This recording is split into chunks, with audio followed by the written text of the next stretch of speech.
Hello అండి. Key hole hand design అనేది సింపుల్‌గా ఎలా స్టిచ్ చేసుకోవాలి, కటింగ్, స్టిచ్చింగ్ అనేది చూపిస్తా ఈ వీడియోలో అయితే చూడండి. ముందుగా అయితే నార్మల్ హ్యాండ్ కటింగ్ అయితే చేసుకుంటున్నా. ఇక్కడ లెంత్ అయితే 11 ఇంచెస్ తీసుకున్నా.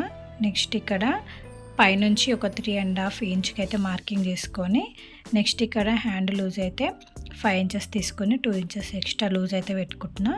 నెక్స్ట్ ఇక్కడ ఆర్మ్ హోల్ అయితే 8 ఇంచెస్ తీసుకొని ఈ విధంగా అయితే షేప్ చేసుకుంటున్నా హ్యాండ్ షేప్ అయితే. నెక్స్ట్ ఇక్కడ ఈ మార్కింగ్ అయితే కలుపుకోవాలి. ఇక్కడ మనకి జాయింట్స్ అయితే పడతాయి అన్నమాట, ఎందుకంటే ఇది పెద్ద సైజు బ్లౌజ్ కాబట్టి. ఇక్కడ హ్యాండ్ జాయింట్ కోసం నేను ఇక్కడ పై భాగంనే కట్ చేసుకుంటున్నాను అనమాట. ఇలా తక్కువ క్లాత్ ఉన్నప్పుడు ఈ విధంగా కట్ చేసుకుంటే మనకి క్లాత్ అయితే వేస్ట్ కాదు.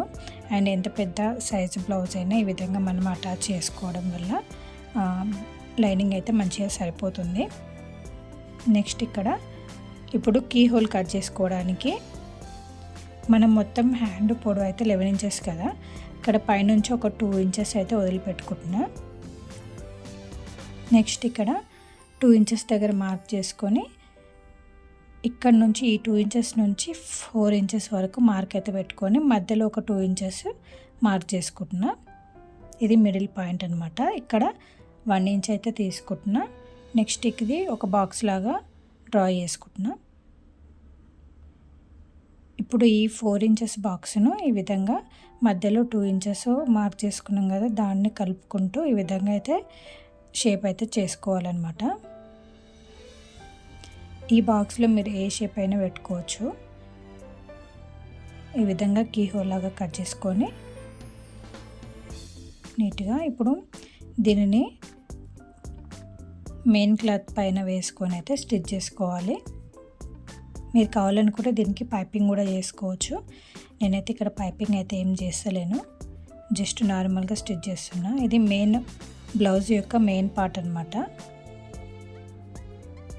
దానిపైన వేసుకొని ఇక్కడ మొత్తం స్టిచ్ చేసుకోవాలన్నమాట రౌండ్గా.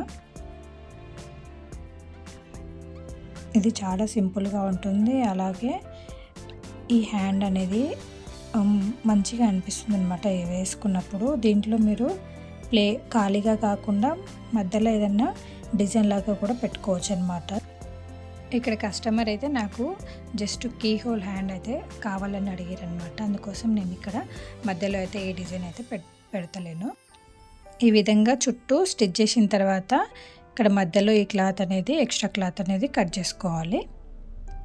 ఈ క్లాత్ కట్ చేసిన తర్వాత మధ్యలో కొద్దిగా ఘాట్లు అయితే పెట్టుకోవాలన్నమాట. దానివల్ల మనకి రివర్స్లో తిప్పుకున్నప్పుడు ఆ షేప్ అనేది మంచిగా పర్ఫెక్ట్గా నీట్గా వస్తుందన్నమాట.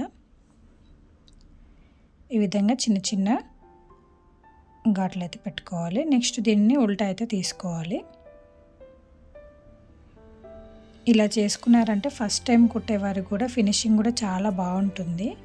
అండ్ దీన్ని ఒకసారి ఐరన్ చేసుకున్నామంటే మనకి నీట్గా షేప్ అనేది కనిపిస్తుంది అనమాట. చూడండి ఎంత నీట్గా వచ్చిందో. ఈ విధంగా అయితే వచ్చిందనమాట ఫైనల్గా. నెక్స్ట్ ఇది బ్లౌజ్కి అటాచ్ చేసుకోవడమే అనమాట. ఈ హ్యాండ్ను చాలా సింపుల్గా స్టిచ్ చేసుకోవచ్చు. ఈ వీడియో మీకు ఎలా అనిపించింది అనేది కామెంట్ చేయండి. Thank you for watching. Thank you for support.